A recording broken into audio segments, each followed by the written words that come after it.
How's everyone doing today? I have an amazing haul right here. I've got 13 pickups, 11 of which are 4K Ultra HD titles, and I essentially got paid to take these movies off of a seller's hands. I got all 13 of these for $70, and I made $75 selling the codes. So I think this was actually incredible, and probably one of the best deals I've ever gotten. Sometimes people ask me, why do you buy movies or, duplicates of movies if or movies you already have and stuff like that. I buy sometimes from local sellers.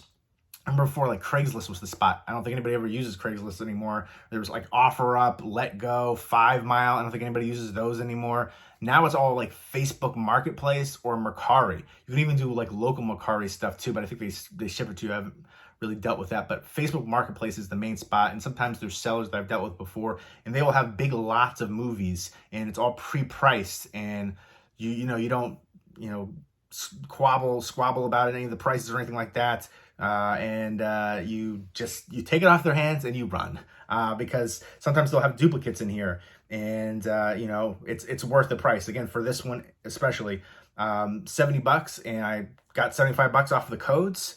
So I think that was great. I made $5 off this. It was like a zero purchase, and I got paid to take them off their hands.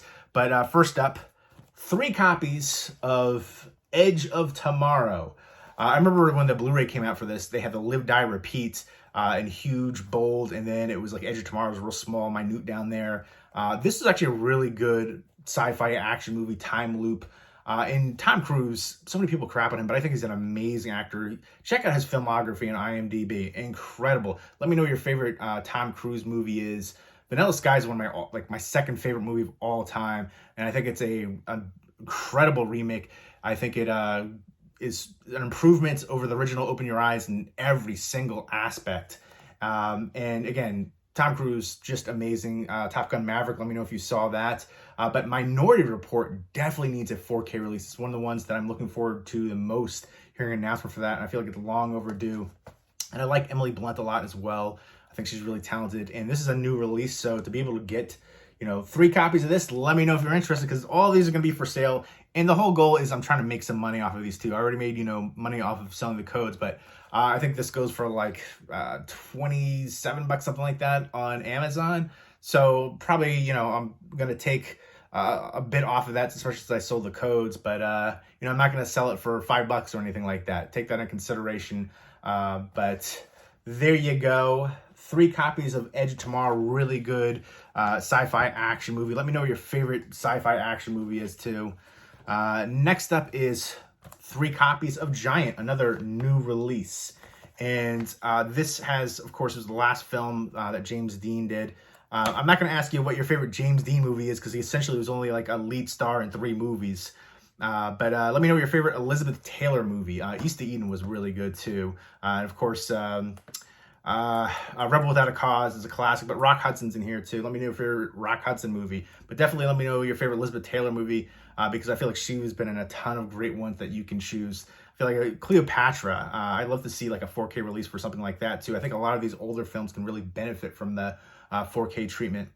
4K, there's still a lot of people that don't believe in 4K. I remember making a video a couple of years ago, and people were like, 4K, it's a fad. It's a $5 bin. They don't make any movies for them. And I told them back then, you idiots. You're idiots. I mean, because again, the HDR, it's incredible. It's definitely a major improvement, especially on some releases more than others, but it's definitely worth and I think the price point is pretty similar for some of the Blu-rays too. It's not like you're paying a ton more. And then, for me, I wait for a lot of deals. I don't always buy new releases. It has to be a rare occasion.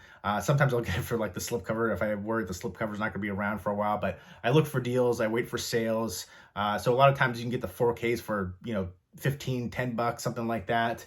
I'm not going to pay $30 usually, or $25 or anything like that for a new release 4K. Very rare occasion, but Giant right here, which I have not seen. I'm looking forward to checking this one out. And 3 copies. So I actually already have copies of all of these films, in fact. So these are all up for sale, or trade for that matter. I'm open for trades. I'm always trying to downsize the collection, but at the same time, I'm always adding stuff to my Amazon wish list. It's an ebb and flow, collector problems for sure, hashtag collector problems. But next up, 3 copies of Fantastic Beasts: The Secrets of Dumbledore, which I did not like this one.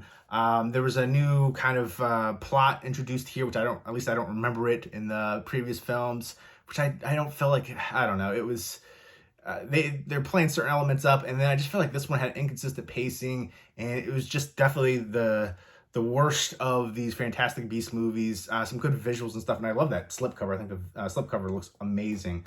And usually, like for the second one, I didn't love the second one, but I thought that all the creatures and stuff were really intriguing, good visuals. And here, there's that one character in here, I can't remember what the heck the name of it is now, Quillian or something like that, but that was an interesting creature in here, but I feel like they didn't have enough creatures like they did in the second one to, really, capture the audience's imagination for the whole time.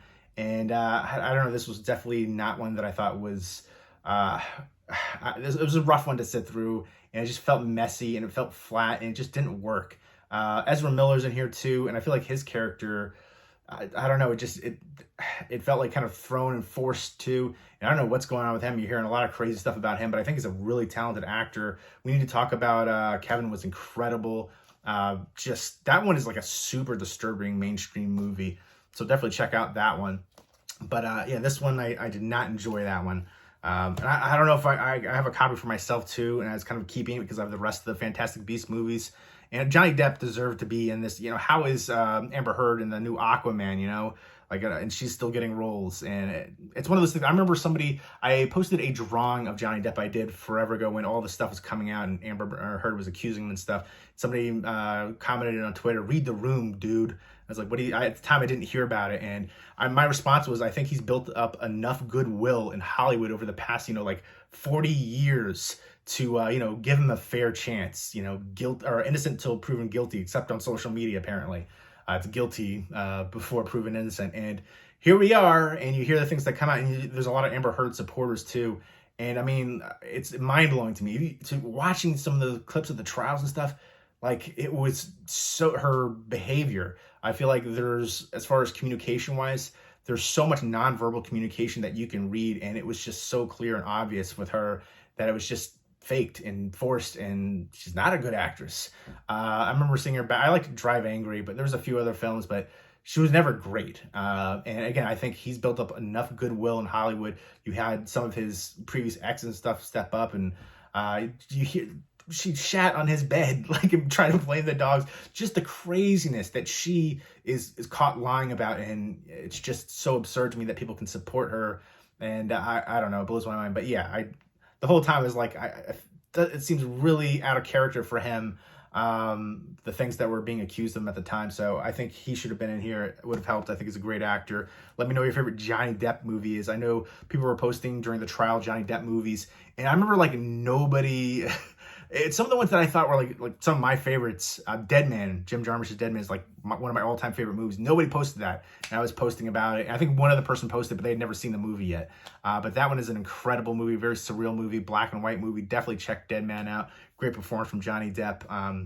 My favorite Jim Jarmusch movie, one of my all-time favorite movies. But there's other movies in there in his filmography that I think deserve a lot of love too, besides some of the real popular ones. But Cry Baby, Blow is another one of my all-time favorite movies. I remember in the theater at the end of the movie crying, and I remember calling it my best friend. At the time I was, hanging out with some people doing some stuff, and I was just thinking I don't want to be in that position, and it just was so heartbreaking, him having the dream with his in prison and his daughter, and it ended up his daughter never visited him. He ended up getting out of jail too. Carl Jung, I think his name. Am I messing up the name? Am I thinking of the the psychotherapy kind of guy? I'm George Young, pretty sure. There you go. But I digress. Let's get into the rest of these. But yeah, I love that movie so much, and I think he's an incredible actor. But the new Batman movie, which I thought was really good. I remember a lot of people were crapping on Robert Pattinson when he was announced. Twilight, yes. It's the same thing with Ben Affleck. I remember doing a video when Ben Affleck was announced and all the criticism because people are stupid. That's just what it comes down to. Ben Affleck is a talented actor and director, and Robert Pattinson's an incredible actor too. I've talked about his roles before, but Rover, I feel like it's so freaking underrated. That deserves so much more recognition, his role in that one. High Life, Good Times. There's a whole bunch of other ones that he was really good in.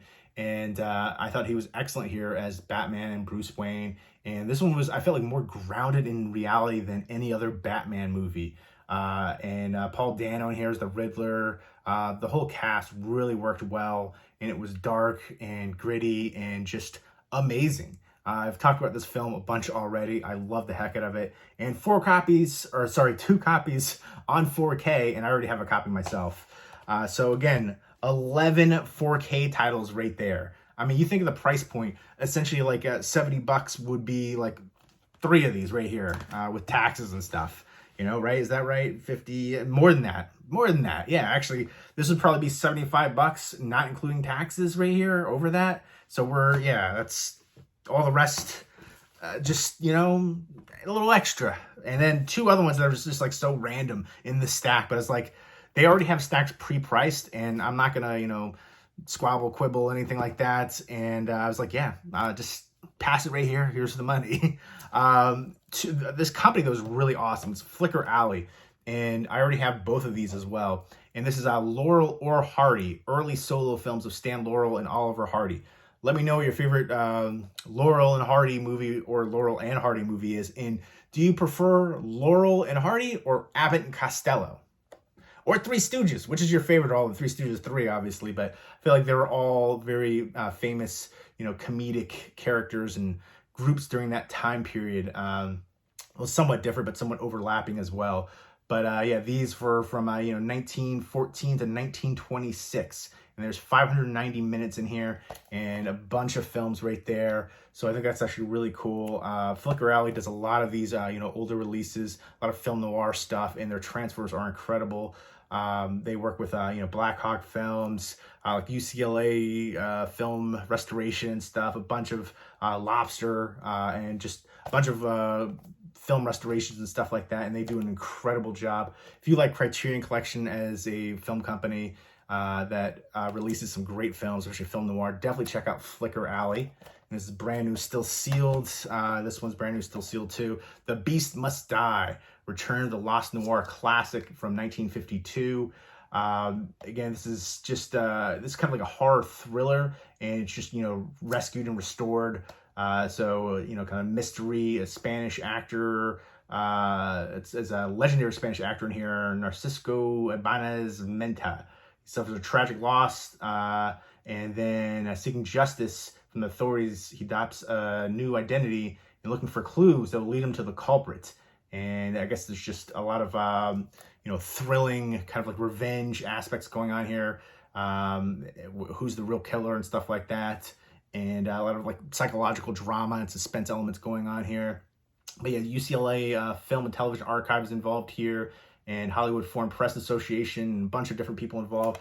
Some good special features in here. This is one I haven't seen yet, but I'm definitely looking forward to checking out. Again, I have another copy myself already, but I feel like these 2 copies were just like randomly, he must have had like just stacks of different stuff and just threw them in with this one, because these ones don't really fall in line with the rest of the 4Ks, which were like all recent, new releases and stuff like that. But they're just incredible for this price point. One of the best hauls I've ever gotten. Let me know what your best deal is that you've ever gotten. Flea market finds, anything like that. Garage sales, yard sales, eBay, Facebook Marketplace, anything like that. I've seen Mr. Nichols posting a lot of like Facebook Marketplace and stuff. I remember he found some movies in the garbage, and hey, more power to you. If you can find stuff for free like that, clean them off and, keep them, sell them, whatever you want to do. I'm always, collecting movies, but if I can find deals like this to flip essentially and, make money to get stuff that I'm interested in or do trades for, I'm all for it. And I know there's people on here that do just essentially flipping videos, just all about getting stuff to flip. People go into flea markets and stuff like that, and they have, eBay stores and their own stores on like Instagram and stuff like that, and that's cool. I'm just gonna do these kind of videos probably occasionally when I find great deals like this, because it's not really that easy to find the deals. I feel like I used to find way more deals back in the day, but this is an incredible deal that I had to share. Look at that. People ask, why do you get the duplicates? To sell them. Why would I keep them? It just doesn't make any sense. And I'm not one of those people that keeps movies just to have them. If I don't see myself rewatching a movie, it's got to go. Again, space is at a premium here. I have a little over 6,000 movies. I really want to cut that in half, but again, I keep adding movies to the wish list. But let me know if you've seen any of these movies and what you think of them, and let me know which one of these is your favorite, and what do you think? Was this a great deal? I know it is, but I just want to hear, you're reaffirming what I know already, and this is just so incredible to me. I'm so excited for this. So let me know your best deals you found too. I definitely like to hear them and see them as well. And that's another thing too. If I get comments on videos talking about, their collection stuff and the thing about making videos, make some videos. It's an awesome community on here to talk and share with other collectors and physical media fans. And I know I've talked to people over the years. Martinez Joe 74, I remember he was commenting on my videos for a while. I was urging him to make videos, and he's awesome.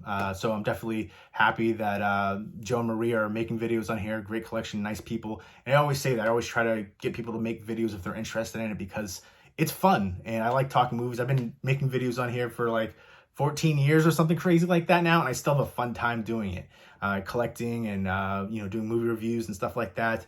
And again, it's a great community on here. I love it. So there we go. Just one more time to see that beautiful, beautiful stack, that great goodness of a deal. Again, this is free after the codes, and I got money off of it. $70, and then $75 is what I got for just the codes here. So incredible deal. And again, all of these are up for trade or sale. And I'm not gonna sell them for what they're going for on Amazon or eBay or anything like that. I'm gonna be selling them for less than. Again, the codes are all gone from the ones that have them, so take that into consideration. But I'm also not gonna give them away either. The whole point is to make some money off of them, or get something good out of it as well. But again, Flicker Alley is a company I would highly recommend if you're into older films, classic neo-noir, and then, films that are kind of like lost films, and found, again, a lot of really good hidden gems I found from Flicker Alley. But there we go. I hope you guys enjoyed this video. I become quite verbose when I'm excited, especially talking movies and stuff like that, collecting, so forgive me for that. But I hope everybody's doing well. Take care.